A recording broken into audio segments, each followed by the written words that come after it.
Me encanta lo de se roba sin querer una obra de arte pensando que era una simple chaqueta. Como si la confusión de la señora justificara el hecho que se llevó algo de un museo sin permiso. El pasado 7 de marzo, sé que es una noticia vieja, pero nos va a servir para hablar sobre algunas cuestiones del mundo del arte. El Museo Pablo Picasso de París denunció que le faltaba una obra de arte de su inventario. Al parecer alguien la había robado, pero demoraron unos días en darse cuenta porque ni el equipo de curadores ni la empresa de seguridad que trabaja en el museo se dieron cuenta de que alguien se llevó una obra. Es gracioso porque cuando uno va a un supermercado y se queda demasiado tiempo en una góndola, enseguida lo rodean las guardias de seguridad por si acaso. La obra en cuestión se llama Allmaster. Es una obra del artista catalán Oriol Vilanova, que desde hace unos años viene trabajando en la recontextualización de diferentes objetos artísticos de carácter cultural o cotidianos, dándole un nuevo significado al transformarlos en una obra de arte. La obra se compone por una chaqueta azul que en sus bolsillos tiene diferente tipo de postales. Esto habilita a que el público vaya e interactúe con la obra, ¿sí? Que tome las postales, pueda ver cuál es su procedencia, cuál sería su destino, cuál es el contenido que está escrito en cada postal y poder ver las diferencias estéticas que tiene entre cada una de ellas. Bien, entonces uno podría decir, bueno, es una chaqueta, por eso es que se la robaron, porque la gente la confundió muy fácilmente, porque no es una obra de arte. La verdad que este lenguaje artístico tiene más de 100 años. La precursora es esta señora, la baronesa de Dada, que fue la primera a finales del siglo XIX a tomar objetos y reconfigurarlos para transformarlos en obra de arte, sacándolo de su hábitat natural para exponerlos y así darle una nueva significación. Bien, hablar de ella sería muy extenso, así que esa es otra historia que hablaremos más adelante. Pero queda en claro que este tipo de intervención no es nuevo, no es algo ajeno al público. Y uno se puede preguntar, bien, tomamos en cuenta que es una chaqueta común y corriente que se puede comprar en cualquier tienda. Capaz que eso genera confusión. Pero el tema está que esta obra no está descontextualizada de la escena museística. No, está dentro de una muestra de arte conceptual. Hay diferentes piezas con características similares o que están en un contexto histórico con características similares. Por lo tanto, es muy difícil tomar cualquier objeto del lugar como ajeno a esa exposición. Después, algo más importante es que esta obra tiene dos componentes a su lado. Está en el centro de dos componentes que fortalecen el concepto de que esto es una obra de arte, ¿sí? Ayudan a entender que esta chaqueta colgada es una obra de arte. Por un lado, tiene una ficha explicativa, donde están las características de la obra, lo que quiso decir el artista y lo que expresa la obra en sí. No existe hoy en día una obra de arte conceptual que no venga acompañada con un manual que debamos leer para poder entender lo que quiso decir el artista o lo que quiere decir la obra. Muchas veces viene acompañado con investigaciones y esas investigaciones se transforman siendo el justificativo para mostrar la pieza artística.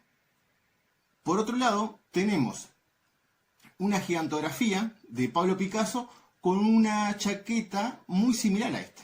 Estos dos elementos juegan con la chaqueta, ¿sí? Son como complementarios. Uno nos explica qué es la chaqueta a través de un texto y el otro hace como una reminiscencia al artista mediante la imagen. Por lo tanto, es muy difícil pensar que esa chaqueta ahí se la olvidó a alguien. ¿Cómo se llevó a cabo el robo? Bueno, al parecer una mujer de 72 años entró al museo a ver la exposición como lo hacía habitualmente porque era asidua al museo de Pablo Picasso en París y después de dar unas vueltas vio una chaqueta de la cual se enamoró y la vio solita y dijo, esa chaqueta me va a quedar genial. Y algún despistado se la debe haber olvidado o la dejó abandonada, pobrecita, y ella está esperando a que me la lleve. Entonces tomó la chaqueta y se la llevó a la casa. Algo que hace todo el mundo, ¿no? Dentro de un museo, cuando encuentra algo que no le pertenece, tiende a llevárselo. La cuestión es que no solo le alcanzó con llevársela, sino que se la prueba en su casa y ve que la chaqueta es un poco grande, pero igual ella quería usarla porque realmente le gustaba. Se la lleva a un sastre vecino del barrio y este le corta y le hace un dobladillo de aproximadamente 30 centímetros. Por lo tanto, la obra de arte fue modificada por esta mujer y por el sastre. ¿Cómo nos enteramos de esto? Bueno, muy bien. La señora, fanática del museo, vuelve a las 2 semanas. Y los guardias de seguridad dicen, che, me parece que esta señora yo la conozco. Esa señora es la que se llevó la campera. Entonces, bueno, corrieron tras de ella, la atraparon, la interrogaron. La mujer pidió disculpas, dijo no saber que era una obra de arte, que no había actuado de mala fe. Bien. ¿Qué pasó? El museo dijo, no se preocupe, señora, nosotros le creemos. Sabemos que usted es una buena persona, que jamás hubiese robado esta obra de arte si hubiese sabido que era una obra de arte. Entonces no se radicaron denuncias. Como el artista y el museo no salieron perjudicados, la denuncia no se llevó a cabo y el hecho es como si no hubiese existido. Ahora bien, ¿por qué tanto revuelo entonces? Este tipo de sucesos como robo, la destrucción, la intervención, el atentado en general de una obra de arte, viene siendo bastante frecuente, porque las galerías y museos lo utilizan muchas veces como una estrategia de marketing para alcanzar a mayor cantidad de público.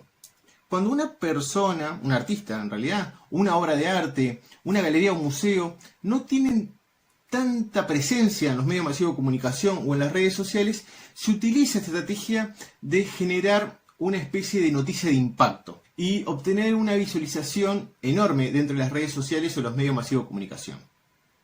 Esta estrategia es bastante vieja, posiblemente haya comenzado como un error, como una situación fortuita. En el año 1911 desaparece la obra más importante de la historia, o la más famosa de la historia según muchos críticos, que es la Gioconda. Es robada del Museo del Louvre y durante 2 años está totalmente desaparecida. En este periodo de tiempo, los diarios, los semanarios, todo tipo de prensa que existía en la época, se encarga de generar historias fantásticas sobre esta obra. Empiezan a desarrollar un mito. Y la obra se vuelve tan famosa en estos 2 años que la gente iba a ver dónde estaba colgada en el museo. Por lo tanto, iba simplemente a observar los clavos donde alguna vez estuvo colocada la Gioconda. Esta estrategia, con el correr de los años, se fue como actualizando. Tenemos varios casos. Vamos a tocar 3. El primero es el de Yoko Ono en 2018, que fue víctima de un robo. Una mujer entró al Museo de Toronto y se llevó un canto rodado que pertenecía a su instalación. La obra de Yoko Ono no tiene mucha repercusión normalmente y no es muy visitada, pero esto cambió en el momento que se le anunció a la prensa que una de sus piezas había sido robado y que esa pieza equivalía a $17.500, lo cual generó un gran revuelo en el mundo del arte porque simplemente era un canto rodado que decía "ámate". En 2019, Mauricio Catelán fue víctima de 2 atentados. El primero fue el robo de su inodoro de oro macizo, evaluado en $5 millones.